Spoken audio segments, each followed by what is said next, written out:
이낙연 전 총리 같은 경우에도 대선 출마 의지를 밝혔습니다. 그제 이제 밝힌 것 같아요. 그리고 한덕수 대행과의 후보 단일화도 시사하고 있는 그런 상황인데 이게 반 이재명 빅텐트를 넘어서 뭐 그랜드 텐트다 이런 말까지 거론이 되고 있습니다. 아까 이제 변호사님 말씀하신 거하고 비슷한 부분이긴 한데 그러니까 그랜드 텐트의 시너지 효과에 대해서 좀 어떻게 보세요? 예, 그 통합을 해야 되는 이유가 사실은 우리가 여론조사에서 앞서고 있으면 뭐 통합 논의를 할 필요가 없습니다. 그렇죠. 예.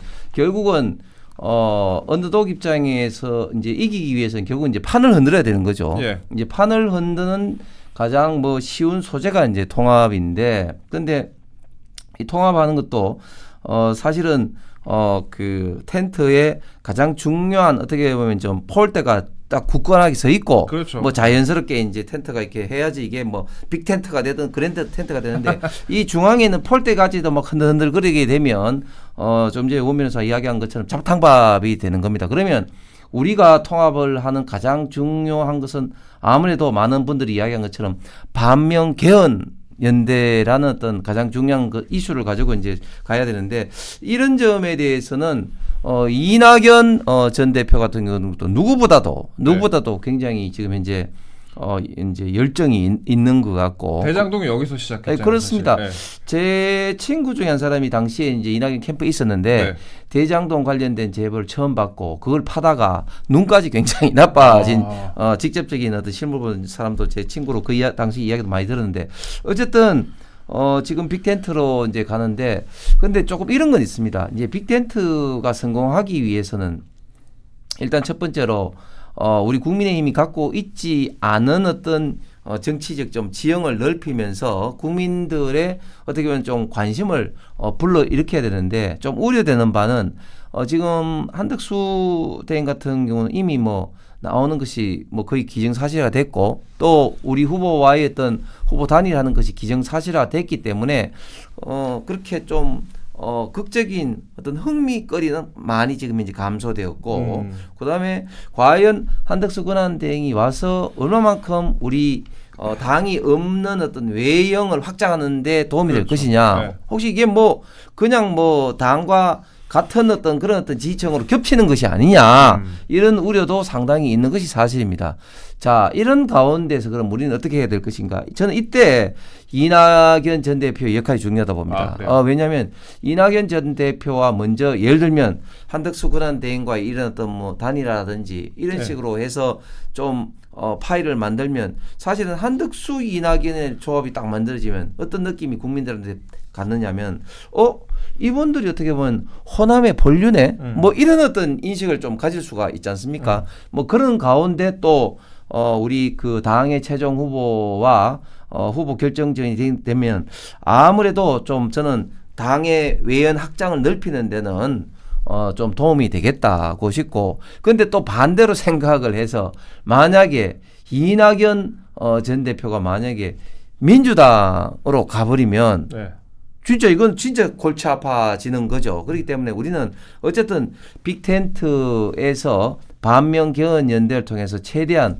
좌우를 관계없이 우리 그 대한민국의 지금 이재명이라는 어떤 돌연변이를 막기 위해서 어떻게 국민들의 관심과 흥미를 불러일으키면서 드라마틱한 이런 어떤 후보 단일화를 만들 거냐, 이런 것이 앞으로 남은 거의 한 열흘 상간에 이루어져야 될 중요한 어떤 관건인 것 같습니다. 모든 사안을 엄중하게 지켜본 후에 이제 결정을 하시.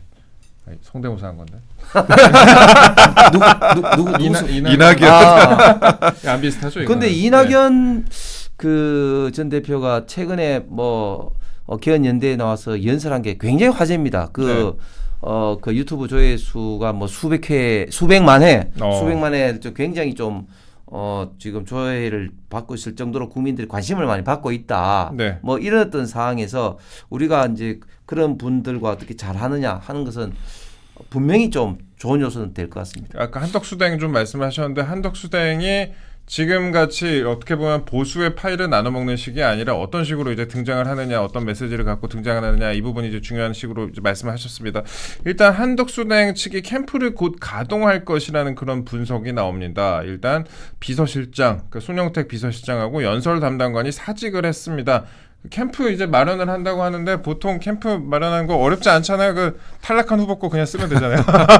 전대차였고 쓰면 되잖아요. 예. 그러니까 어느 탈락한 후보가 캠프를 줬느냐에 따라 가지고 그 사무실을 여러 가지 정치적인 메시지가 예. 생기죠. 아 지금 예. 뭐 봤을 때 오세훈 후보가 아니었죠. 생각해 보니까 그 예, 드랍을 했으니까. 그 나경원 후보가 나경원 오세훈 후보도 후보가 있고, 쓰려고 한 사무실을 네. 계약을 했었고 네. 유정복 시장 같은 경우에는 사무실이 김문수 후보 쪽으로 넘어가 예. 있고 지금 현재 그런 상태입니다. 그러면 나경 후보 쓰던 사무실이 있고 그다음에 오늘 네. 만약에 2인 중에 못 드신 분이 있다면 또 그분 사무실이 될 수도 그분 있겠네요. 사무실이 또 될 수가 있고. 예, 예. 뭐 그렇게 탈락한 후보의 캠프를 아마 받아서 사용할 가능성이 좀 높아 보입니다. 이 동네가 또 사무실 바로바로 구하기가 쉽지가 않거든요. 예, 어쩔 수 그래갖고, 없죠. 예, 예. 그런 부분이 좀 있는데 일단 뭐 소수 정예로 꾸려진다고 합니다. 여의도 분위기를 좀 살펴보면 근데 소수 정예라고 하는데 이미 국힘 쪽에서 말이 소수 정예지 한덕수 캠프에 들어가고 싶어갖고 아예 대놓고 손들고 계시는 분들이 너무 많더라고요.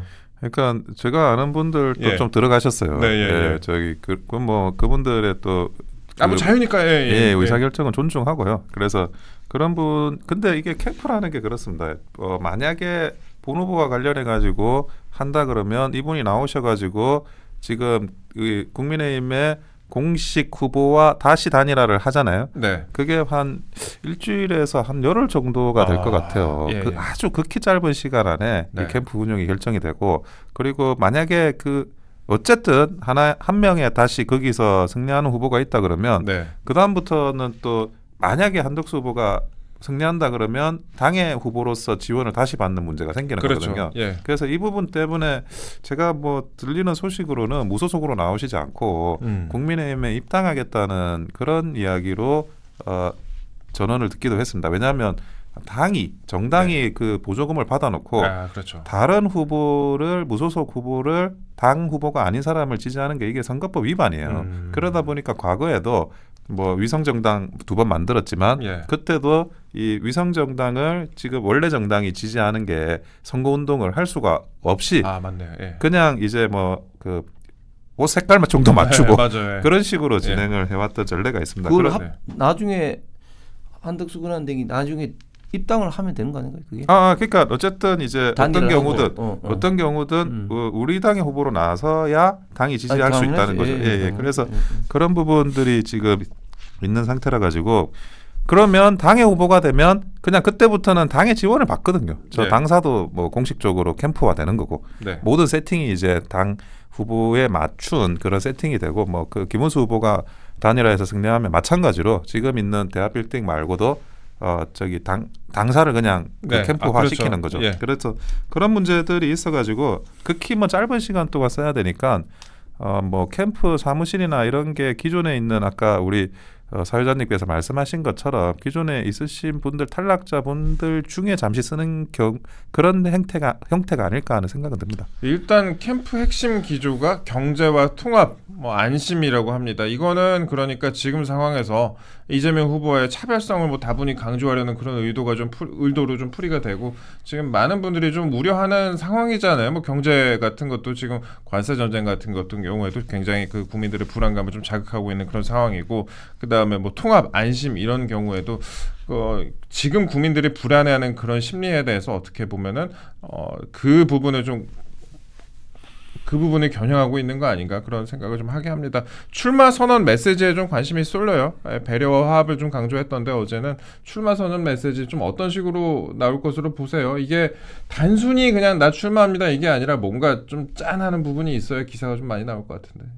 예, 저는 예. 한 세 가지는 최소한 담아야 되지 않나 네. 생각을 합니다. 하나는 이제 지금 그 갈라진 어떤 국민들이든 민심을 통합하기 위해서 본인이 뭐 그 좌우를 넘나드는 어떤 국무총리 경험 또 본인이든 출신이 전주라는 점 그래서 본인이 좀 역할을 할 수 있고 그리고 더 나아가서는 이 통합을 위해서 이제 개헌을 하겠다. 네, 예. 그리고 또 뭐 임기도 뭐 연연하지 않겠다. 뭐 3년 정도 하면서 뭐 다음 총선에서 대선이 같이 치러질 가겠다. 뭐 그런 어떤 통합과 개헌을 같이 묶는 그런 어떤 메시지가 필요할 것 같고 그리고 이제 글로벌 지금 관세 전쟁에서 내가 이런 어떤 위기를 잘 극복함으로써 또다시 대한민국이 성장하는데 일조를 하겠다. 특히 본인이 DJ 때 경제수석하면서 이제 IMF 위기를 넘기고 또 한미 FTA 체결할 때는 통상본부장 그리고 금융위기 때는 또 노무현 정부의 또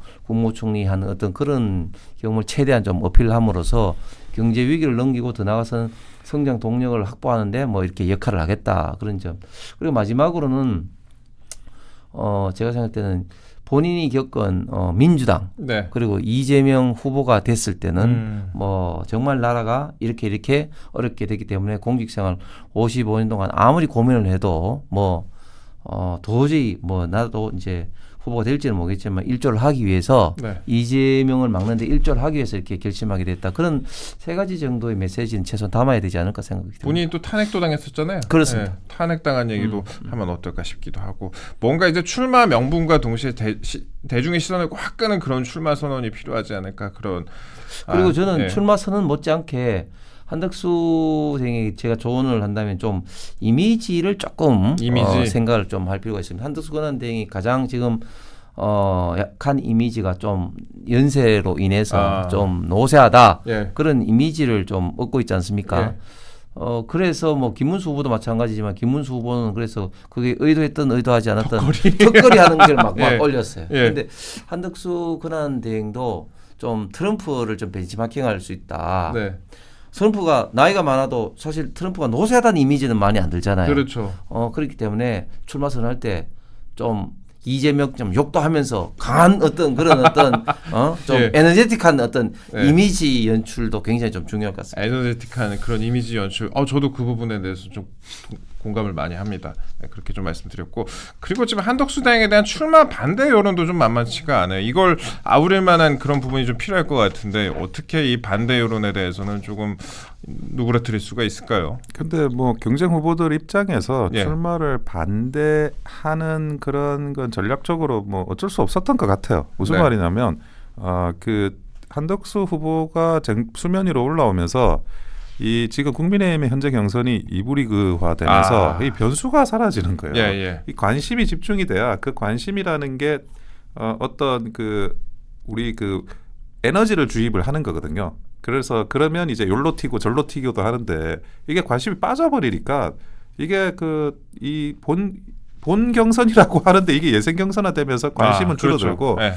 네. 후발주자들 입장에서는 뭔가 이렇게 승부수를 던지기가 힘들어지는 거예요. 그래서 김문수 후보 말고는 사실은 좀 다 반대적인 포지션에 있다가 그게 나중에 이제 전환이 되죠.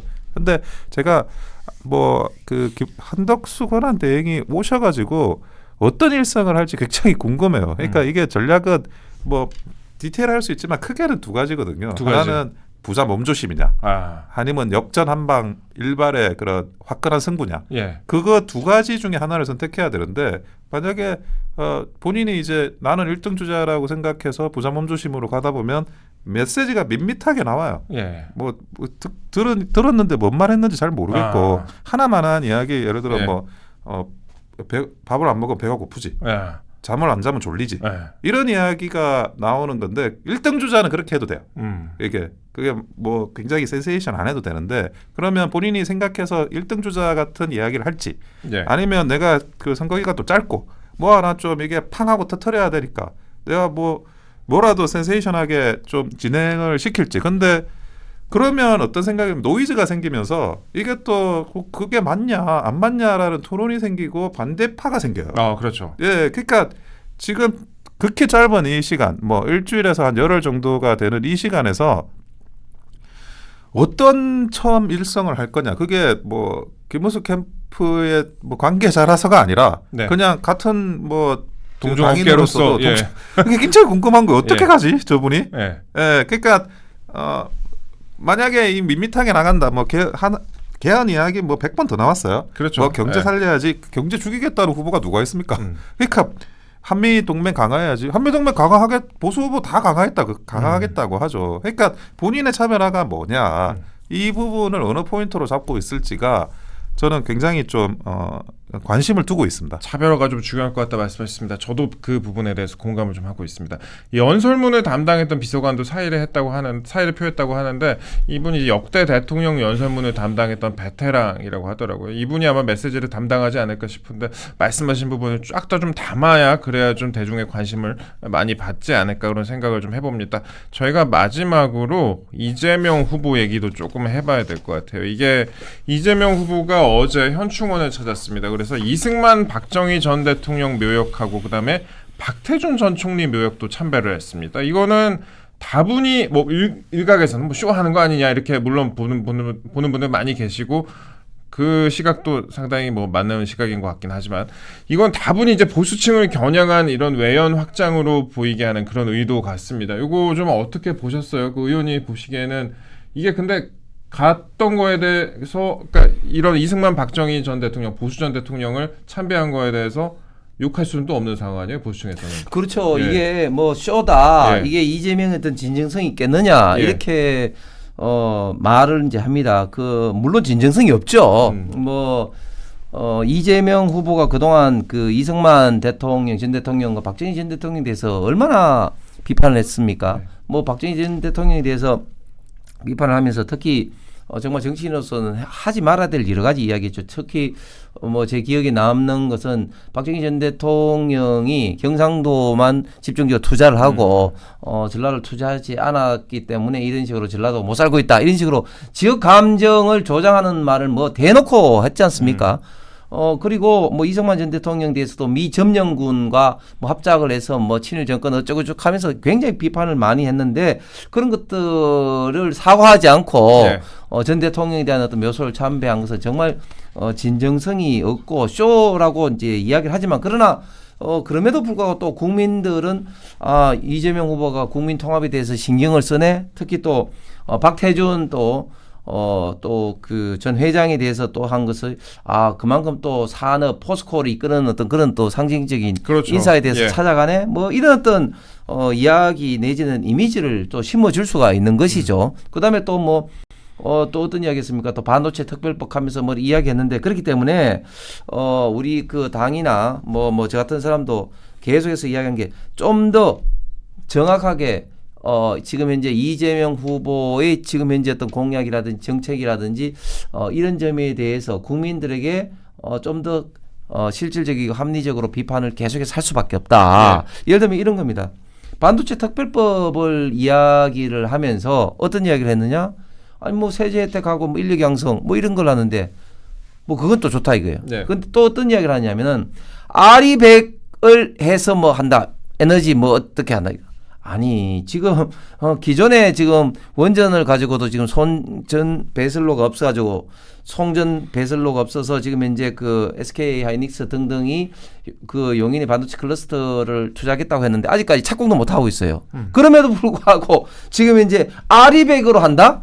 이게 말이 되는 이야기입니까? 그러니까 이게 완전히 진짜 거짓말, 그러니까 쇼가 아니라 완전히 거짓말을 하고 있다. 이런 점들을 우리가 강하게 앞으로 전국에서도 우리가 국민들에게 그 홍보하고 설득하고 설명을 하는 게 절대적으로 좀 중요할 것 같습니다. 선거 전략적인 측면에서 봤을 때는 근데 참 전략은 잘 짠 것 같아요. 그리고 지금 윤여준 전 장관을 선대위원장에 임명하기도 했습니다.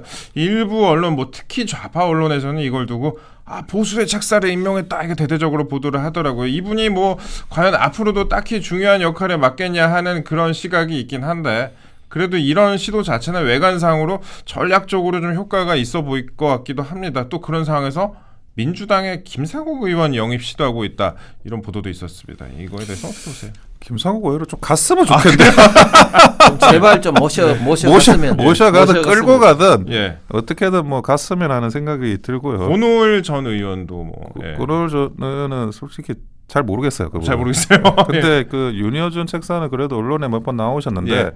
제가 2016년에 정치인문하고 한 번도 내가 그분을 보수의 책사라고 생각한 적이 없어요. 꼭 이야기를 하면 좌파한테 유리한 이야기만 해요. 예. 자기가 보수의 어떤 포지션을 가지고 있는 사람이라고 하면서 그래서 전혀 뭐 저는 보수의 책사라고 생각한 적도 없고 그분이 이제 민주당으로 넘어가는 거는 갈 곳을 갔다. 예. 뭐 그 정도 생각을 하고 있습니다. 근데 이재명 대표의 움직임을 우리가 그냥 이재명 대표를 사실은 보수 진영에서 깔보는 눈빛이 많은데 그러지 말고 좀 냉정하게는 봤으면 좋겠어요. 맞아요. 예. 그러니까 이재명 대표가 이승만, 박정희 그리고 YS 박태준까지 다 지금 참배를 하셨잖아요. 네. 자, 이제 민주당에서 후보가 됐어요. 네. 민주당에서 후보가 됐으면 그리고 나서는 이제 오른쪽으로 턴을 하는 거예요. 근데 오른쪽으로 턴을 하는데 민주당에서 너 왜 이승만 대통령 참배? 왜 박정희 대통령 참배? 그런 내부의 목소리가 나오나요? 안 나와요. 나오죠. 예. 안 나온다고요. 네. 왜? 대통령 후보가 되면 그렇게 필요에 따라서 할 수 있고 해야 되고 할 수 있는 겁니다. 이게. 예. 예, 과거에 이제 박근혜 대통령 때도 보면 박근혜 대통령 뭐 정말 정통 보수의 적장여조, 적장자고 그러면서 어떻게 했나요? 막상 선거 캠페인을 하니까 경제민주화, 김종인 위원장하고 그렇게 약간 왼쪽으로 중도로 하는 그런 정책을 하지 않았습니까? 그렇죠. 그러니까 지금은 이제 경선 시즌이니까 뭐 그렇지만 정말 본 후보가 만들어지면 우리가 이거는 냉정한 선거 전략이라는 것도 필요하다는 그거를 우리 보수 진영에 있는 많은 지지자분들도 이해해 주셨으면 좋겠어요. 무슨 말이냐? 지금 탄핵의 인용과 관련해서 그 찬반과 관련해 가지고 지금 많은 분들이 아까 의원님도 말씀하셨지만 그 부분이 분열돼 있어요. 네. 그 부분에 대해서 이거를 어떻게 통합할 거냐가 제일 큰 문제인데 그렇죠. 그게 기술적으로 굉장히 어렵고 좁은 길을 국민의힘의 후보가 지나가야 됩니다. 예, 우리가 뭐 만화 영화 우리 탑건도 그렇고 만화 영화 에어리어 88도 그렇지만 비행기를 타고 예. 좁은 계곡 회랑을 맞아요. 아주 좁은 길인데 네. 조금이라도 기술을 들거나 기술을 낮추면 추락해요. 예. 지금 그 길을 우리가 가고 있는 거거든요. 살짝 이 핸들만 바로 약간 빗나가면 바로 그냥 격추당해요. 그렇죠. 예. 지금 그런 아주 어려운 그런 상황들을 그 캠프 차원에서도 생각하면서 가고 있다라는 그런 우리 지지자분들께 이해를 좀 구하는 게 있는 겁니다. 예, 그런 부분 말씀을 좀 드립니다. 예, 지금 그렇죠. 이제 말씀 들으니까 여러 가지 좀 생각을 하게 하는데 지금 보수층 저희 댓글을 봐도 그렇고 저희 보수층 같은 경우에는 또 마음에 상처를 입은 분들도 많이 계세요. 많이 계세요. 그리고 이해합니다. 예, 좀 여러 가지 좀 보듬어야 되는 그런 상황이 많고 그다음에 그 특정 후보가 된다면 나는 투표를 안 해버리겠다 이런 분들도 많고 진짜로 그렇게 될 것 같아요. 그래갖고 이분들을 다 포섭하고 가는 게 굉장히 중요할 것 같다 그런 생각을 하게 합니다. 사실 그리고 보수 유튜브들도 많이 조회수가 줄었고 저희 같은 언론사 유튜브도 많이 조회수가 많이 줄었어요. 그래서 그분들을 다 포섭하는 것도 굉장히 중요할 것 같다. 굉장히 어려운 길이네요. 예, 좀 말씀을 드렸고. 예, 그렇습니다. 예. 지금 우파 보수 전반적으로 좀 사기가 떨어졌고 네.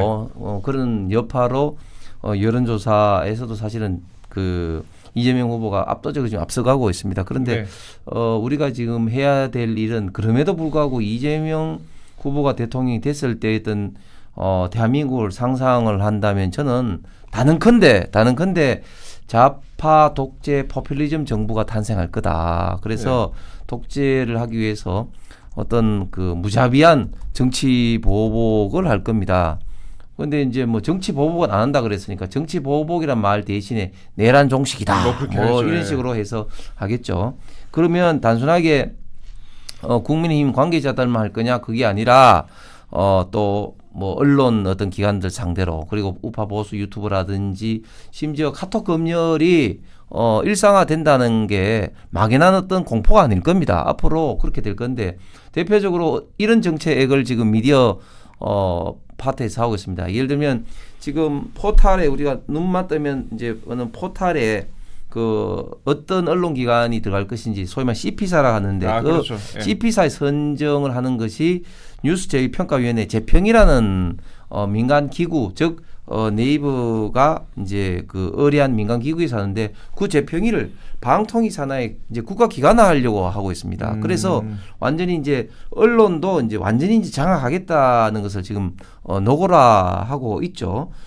그 다음에 또 포퓰리즘 어떤 성격의 뭐 돈을 푸는 거는 뭐 말할 것도 없고 심지어 뭐 지금 의무 복무 기간을 뭐 10개월로 하겠다 이런 네. 공약을 지금 하고 있지 않습니까? 그래서 사실상 지금도 저출생으로 전방에 뭐 이기자 사단이라든지 지금 이제 막 그 전방 사단들이 다 없어지고 하는 이런 판에 만약 10개월 한다면은 휴전선문을 활짝 북한한테 열어가지고 어서 오십시오 하는 그런 꼴을 지금 만든다는 것이 지금 불을 보듯 뻔하고 에너지 부분 어떻습니까? 지금 우리가 문재인 정부 때 탈원전을 인해서 그렇게 고생을 했고 또 에너지 지금 전기료가 올라가지고 서민들과 특히 기업들의 경영 활동이 정말 어려운데 에너지 그런 어떤 것들이 지금 뭐 말은 뭐 원전 비중은 현재로 간다 하지만 실질적으로 현재로 가는 게 아니라 현재만 하고 안 하겠다는 그런 어떤 선언인데 문재인 정부 때하고 똑같아요.